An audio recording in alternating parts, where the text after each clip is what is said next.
Hello, my scary friends. What's a vampire's favorite music band? The Vaults. Be sure to subscribe to my channel. Some people have greatness written all over their faces. You see it in their eyes, you see in their swagger as they walk down the street, you hear it in their voice. It's a type of confidence that comes from having experienced success at a very young age. Somehow, I missed that train.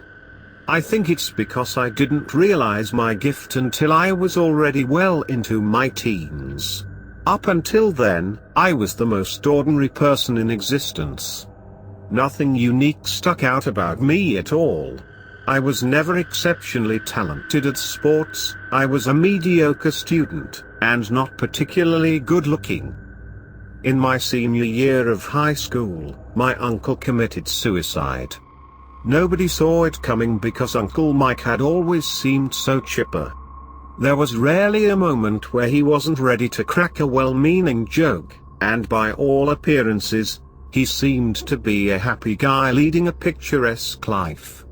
It just goes to show that whatever image somebody may present, you never really know what is going on behind the scenes. His was the first funeral I had ever attended, and I remember feeling surprised at the aroma inside the funeral home. I don't know what kind of smell I was expecting, but the powerful stench of flower arrangements made me feel a little sick to my stomach. It wasn't so much that they smelled bad, as much as they smelled sickeningly sweet, kind of like a cake with too much frosting. I waited in the line leading up to Uncle Mike while everybody filed in to pay their respects. One at a time, people walked up and kneeled before his body, saying a prayer, and wishing him goodbye. When it was my turn, I imitated everybody else, taking a kneel and saying a prayer in front of him. After I said what I wanted to say, I stood up and took one last look at him. "Goodbye, Uncle Mike," I said, and put my palm on his chest where his heart should have been. That's when I had my first vision. As my skin brushed against the fabric of Uncle Mike's suit, an intense feeling of dizziness overpowered me, and a vision poured itself into my consciousness. While the feeling reminded me of a dream, it was far more vivid than any dream I had ever experienced before. I could tell that what I was seeing was real. The vision, I realized, was of Uncle Mike. Only I wasn't watching Mike from a distance. I was actually seeing the world through his eyes, feeling what he felt, smelling what he smelled. In this dreamlike trance, I wasn't just watching Uncle Mike, I was Uncle Mike. In the trance, I was looking down at a rope wrapped between Uncle Mike's hands, and each of the ends was connected by a knot in the middle to form a noose. With one swift motion, I felt my uncle drape the noose around his neck and step up onto a chair. After a brief moment of indecision, he kicked the chair out from underneath him. The last thing I heard was a loud snap, and then I was flung back into my own body. What I had seen, I realized, was the memory of the final minutes leading up to Uncle Mike's suicide. It was an extremely upsetting moment for me, to not only witness a loved one kill themselves but to actually experience it for myself, to feel his fear, to understand his sadness. And yet, that moment would come to define my life, because I realized that I was not as ordinary as I once thought I was. I have a gift, the gift of second sight. Whenever I touch a dead person's body, I am able to see a vision in the last few moments before they died. For some people, I'm only able to see a few seconds, and for others, I can see several minutes. Everybody is different, but I have yet to encounter a case where my abilities have failed me. When I got older, I naturally gravitated towards the field of law enforcement, where I figured that my talents could be put to good use. Specifically, I work as a homicide detective in Westchester County. Over the years, I've developed a reputation as being something of a modern Sherlock Holmes. I've cracked countless cases that have fooled everyone else. Take for example the murder of Sherry Bell. She was a little girl, just 11 years old, who was found strangled in her bed.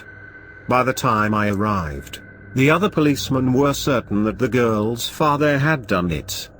"Guiltiest bastard I've ever seen," I heard one of them saying. Mr. Bell certainly seemed suspicious, and reports from his wife indicated that he was a bit of a drinker, known to have a temper at times. When I knelt down next to the little girl's body, and put my hand on her head, I saw something nobody else had seen. While I slipped into another one of my visions, I looked out through Sherry's eyes and saw the last moments of her life transpiring before me. Sherry was looking up, not at the face of her father, but at her older sister, Kate. Her sister's cold, lifeless hands reached out and grasped around Sherry's neck with a vicious force, and not even a drop of emotion fluttered across her face. Kate, not the father, it turned out, had strangled Sherry Bell. Were it not for me, Sherry's father would probably be in jail, and the sister likely would have slipped away unnoticed. I come across stuff like that all the time. Another time, there was the case of Everett Swanston, a man who was found dead in his home with bludgeon marks all over his skull, and a litany of broken bones throughout his body. A brutal murder, beaten to death by some assailant, it appeared. Swanston's neighbor, a rough-looking man by the name of Alex Cranston, was recently let out on parole for assault charges at the time. Alex was the police department's prime suspect since he had been found at the scene of the crime and had a criminal history. If convicted, he would likely face life in prison. After I got the chance to touch Everett's body, I realized that Alex was not the murderer at all. In the minutes leading up to Everett's death, he had been reading in bed, when the doorbell rang. As he went to answer the doorbell, Everett slipped and fell down the stairs, cracking his head against the wall several times before landing the final blow at the bottom of the staircase. Alex, it turned out, was simply returning a drill he had borrowed for some work around the house. He was an innocent man. This gift of mine can come in handy. Lately, though, there have been some strange cases around town that have baffled even me. They're not the usual gory murders or crimes of passion, but a variety far eerier, more unsettling, and inexplicable than anything I have ever seen before. There has been a wave of disappearances all over town. People with seemingly perfect lives, wonderful homes, sports cars, and prestigious careers have been vanishing without a trace. Unfortunately, I haven't been able to use my powers to solve these mysteries. Without a body to examine, I'm no better than a regular cop. What's really odd, is that the people who disappear never leave a note. There is no chain of text messages or emails explaining to anyone why they left. They never tell anyone where they are going. Last week, I was pulled into the investigation of one man who had disappeared. We did a thorough examination of his house, and nothing seemed out of place. His bed was made, his car was parked in the driveway, and his keys were on the counter. Weirdest of all was his coffee pot. The pot was completely full of coffee, although a little cold, by the time we arrived. The man, we deduced, had pre-poured his coffee grounds the night before, and set the automatic timer on the coffee maker to brew his coffee in the morning. Certainly, this was not the behavior you would expect from somebody who planned to leave without a trace. Obviously, he had intended to pour himself a cup in the morning but never got around to it. It's just not just one or two cases though. There are signs everywhere, all over town, of missing loved ones. Their pictures are tacked onto cork boards, stapled to utility poles, and there are even people walking door to door handing out flyers. Every morning, there are 3 or 4 more missing person notifications on the local news. The first couple cases, it was the only thing that the local media would talk about, but with so many more people vanishing these days, all the newscasters do now is flash a picture of the missing person and leave a phone number to call in case anybody has information of their whereabouts. In the police department, things have been more hectic than ever. There are too many cases, and not enough police officers to investigate. Even when we are able to investigate, nothing useful turns up. There are no clues, no leads, not even an anonymous tip. We just take each case's folder, let it sit on our desk, make a few calls, and then file it away. To make matters even more difficult, some of the police officers in my department are starting to disappear now. It's gotten so bad that we have department meetings every morning to take a head count. At least twice a week, there is somebody new who doesn't report to work. Things are certainly getting worse. In the beginning, only 1 or 2 individuals would disappear at a time. Certainly, there was an uptick, but the cases seemed to be isolated. Now though, I'm beginning to see a pattern emerge.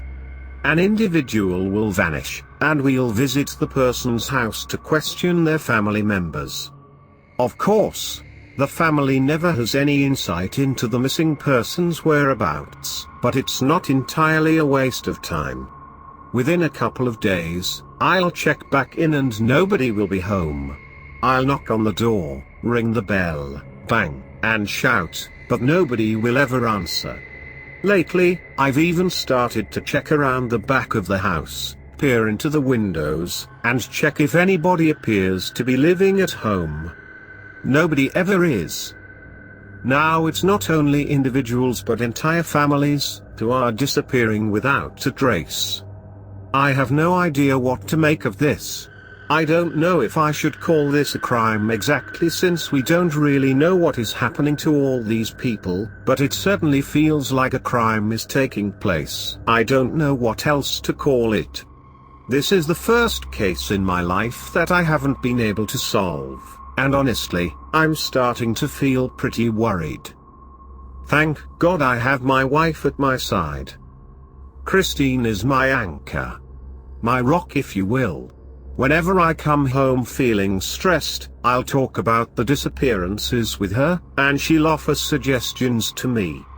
She doesn't really understand the ins and outs of a criminal investigation, but that's not what's important. What's important is that she's there for me. She supports me and loves me, and I love her. We're there for each other, and that makes me feel comfortable even in these difficult times. After years of marriage, she's developed this uncanny sense of knowing when I've had a rough day. She'll quietly sit down next to me, wrap an arm around my shoulder, and it's like my troubles melt away. It's going to be okay, she'll tell me. Last night, I came home late from work and headed straight to bed. The entire house was dark, but that's not uncommon.